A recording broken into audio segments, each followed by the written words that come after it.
കണ്ടു. എപ്പോഴത്തേക്ക് ഇറങ്ങാൻ പറ്റും? എങ്ങനെയാണ്? അല്ല, ഇന്നിപ്പം വൈകുന്നേരം ചിലപ്പോൾ ഇറങ്ങാൻ പറ്റിയേക്കുന്നുള്ളതാണ് മനസ്സിലാക്കുന്നത്. അല്ല, അതിൻ്റെ വിവരങ്ങളൊക്കെ കിട്ടണ്ടേ? നമ്മളിപ്പം സ്റ്റേ ആയി.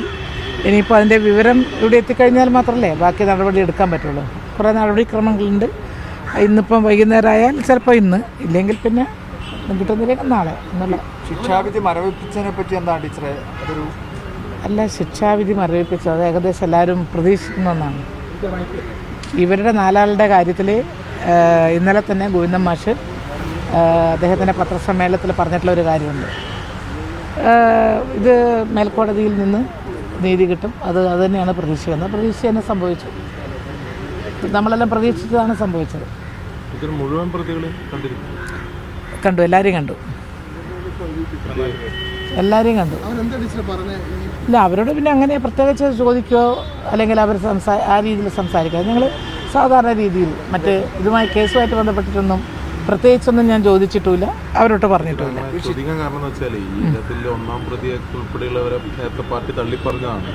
അപ്പോൾ അതിൽ കാണുന്നതിൽ ഇപ്പോൾ ഞങ്ങൾ അവരിപ്പോൾ അവരെ കാണുന്നുണ്ട്. ഇതിലെ മനുഷ്യത്വരാണല്ലോ. നമ്മൾ പണ്ടത്തെ ജയിലിലല്ലോ ഇപ്പം നോക്കിയാട്ടെ, ജയിലിൽ എന്തെല്ലാം മാറ്റങ്ങളാണ് വരുന്നത്. മാറ്റങ്ങൾ വരുന്നത് തന്നെ ഇവിടെ വരുന്ന ശിക്ഷിക്കപ്പെട്ടവർക്ക് ഏറ്റവും നല്ല രീതിയിലുള്ള പെരുമാറ്റവും ഏറ്റവും നല്ല രീതിയിലുള്ള ഭക്ഷണവും അവർക്ക് ജോലി, അവർക്ക് നല്ല കൂലി എന്നൊക്കെയുള്ള രീതിയിലുള്ള മാറ്റങ്ങൾ വന്നുകൊണ്ടിരിക്കുകയാണ്. ഇവിടെ വന്നു എന്നുള്ളത് കൊണ്ട് ഇവരെ കാണാൻ പാടില്ല എന്നുള്ളത് ആരും പറഞ്ഞിട്ടില്ലല്ലോ. ഞാൻ സത്യം പറയട്ടെ, ഞാൻ കഴിഞ്ഞ 2 വർഷം മുൻപ് എല്ലാ വർഷവും ക്രിസ്മസിന് ഞാൻ ഇവിടെ വന്നുകൊണ്ടിരുന്ന ഒരാളാണ്. ഇവിടെ അതിൽ ഏതെന്നില്ലാതെ ഞാൻ എല്ലാവരെയും കഴിയുന്നത്ര നല്ലൊരു ശതമാനം ആളുകളെ ക്രിസ്മസ് ദിവസം ഇവിടെ വരികയും സ്നേഹത്തിൻ്റെ സന്ദേശം ലോകമാകെ കൊടുക്കേണ്ടുന്ന ഒരു ആശംസ കൊടുക്കേണ്ടുന്ന ഒരു ദിവസമാണല്ലോ. ഞാൻ എല്ലാ ക്രിസ്മസ് ദിവസവും നമ്മുടെ ബിഷപ്പ് തിരുമേനിയുടെ ഒന്നിച്ച് ഞാൻ പ്രത്യേകിച്ച് ഇവിടെ വരികയും കേക്ക് മുറിക്കുകയും കുടിക്കുകയും ഒക്കെ ചെയ്യുന്ന ഒരാളാണ്. ഇപ്പം 2-3 വർഷമായിട്ട് മക്കള അസോസിയേഷൻ്റെ ഓൾ ഇന്ത്യ പ്രസിഡൻ്റായിട്ട് പല സ്ഥലത്തും പോകേണ്ടതുകൊണ്ട് എനിക്കിവിടെ നിന്നും അങ്ങനെ വരാൻ പറ്റുന്നില്ല. മറ്റു ഞാനിവിടെ ഒരു വർഷത്തിൽ ഒരു തവണ ചുരുങ്ങിയത് ഞാനിവിടെ വരാറുണ്ടായിരുന്നു. പാർട്ടി തള്ളിപ്പറഞ്ഞവരോടും പാർട്ടിക്ക് നേതാക്കൾക്ക് അതൊക്കെ ഇന്നലെ ഗോവിന്ദൻ മാഷ് ഇതുമായി ബന്ധപ്പെട്ടുകൊണ്ടുള്ള കാര്യങ്ങളെല്ലാം നിങ്ങളോട് സംസാരിച്ചിട്ടുണ്ട്. അത്തരത്തിലുള്ള രാഷ്ട്രീയ പ്രശ്നങ്ങളെല്ലാം സംസാരിച്ചിട്ടുണ്ട്. എന്നോട് നിങ്ങളിപ്പോൾ ചോദിച്ചത് നിങ്ങൾ അവരെ കണ്ടോ എന്നാണ്. കണ്ടു. അവരോട് മറ്റ് കാര്യങ്ങൾ അതൊന്നും ചോദിച്ചില്ല. പിന്നെ 4 പേരെ ഇപ്പം പ്രത്യേകിച്ച് പറഞ്ഞല്ലോ, ഹൈക്കോടതിയിൽ നിന്ന് സ്റ്റേ കിട്ടി. അത് തീർച്ചയായിട്ടും അത് നമ്മളെല്ലാം പ്രതീക്ഷിക്കുന്ന ഒന്നാണ്. തള്ളിപ്പറഞ്ഞവരെയും വീണ്ടും സന്ദർശിക്കുന്നതിൽ രാഷ്ട്രീയ വൈരുദ്ധ്യമില്ലേ? അതാണ് ഞാൻ പറഞ്ഞത്. അത് ഇന്നലെ ഗോവിന്ദൻ മാഷ് പറഞ്ഞിട്ടുണ്ട് നിങ്ങളോട്. പാർട്ടിയുടെ അഭിപ്രായം അവിടെ സന്ദർശിക്കുക മാത്രമാണോ, അവർക്ക് വേണ്ടിയുള്ള നിയമ നടപടികളിൽ അത് ഞാൻ വ്യക്തി എന്നുള്ളത് ഞാനിപ്പോൾ വന്നിട്ടുള്ളത് അവരെ ഒരു സന്ദർശിക്കുക എന്നുള്ളതാണ്. അത് എൻ്റെ ഒന്നിച്ച് പ്രവർത്തിച്ച ഒരാളാണ് MLA കുഞ്ഞിരാമൻ.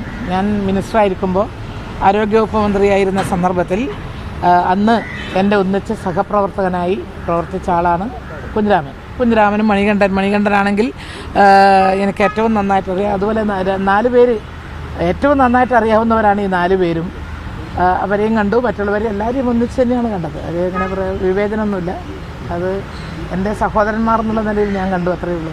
ഇതിപ്പം ആര് തന്നെയായാലും ഞങ്ങൾ ഒന്നിച്ച് കുറേ കാലം ഞാൻ കാസർഗോഡ് ജില്ലയിൽ പലപ്പോഴും പാർട്ടി പരിപാടിയായിട്ട് എപ്പോഴും പോകുന്ന ഒരാളെന്നുള്ള നിലയിൽ ഇവരൊക്കെ എനിക്ക് മുഖാമുഖം കണ്ട് പരിചയമുള്ളവരാണ്. ആ രൂപത്തിൽ അവർക്കൊരു സഹോദരി എന്നുള്ള നിലയിൽ അവർ ഇപ്പോൾ പിന്നെ ഇവിടെയാണുള്ളത്, കണ്ണൂർ ജയിലിലാണുള്ളത്. ജയിലിൽ വന്ന് അവരെ കണ്ടു. ഞാൻ ഇതിനു മുൻപും ആളുകളെ കണ്ടിട്ടുണ്ട്.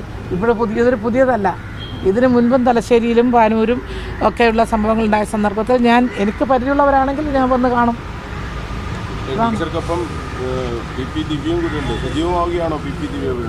അല്ല സാർ, ഞങ്ങൾ മഹിളാ അസോസിയേഷൻ്റെ പ്രധാനപ്പെട്ട പ്രവർത്തകയാണല്ലോ ദിവ്യ.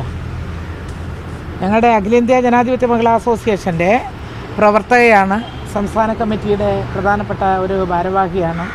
ഞങ്ങൾ അതുമായി ബന്ധപ്പെട്ടുകൊണ്ട് അവർ യാതൊരു തരത്തിലും ഇപ്പോഴും അവർ പ്രവർത്തിക്കുന്നുണ്ട്. ഞാനിപ്പോൾ കണ്ണപുരത്ത് റിജിത്തിൻ്റെ അടുത്ത്, അത് ദിവ്യയുടെ വീടിൻ്റെ തൊട്ടടുത്താണ്. റിജിത്തിൻ്റെ വീട്ടിൽ പോയി അമ്മയെയും പെങ്ങളെയും കണ്ടിട്ടാണ് ഞാൻ ഇങ്ങോട്ട് വന്നത്.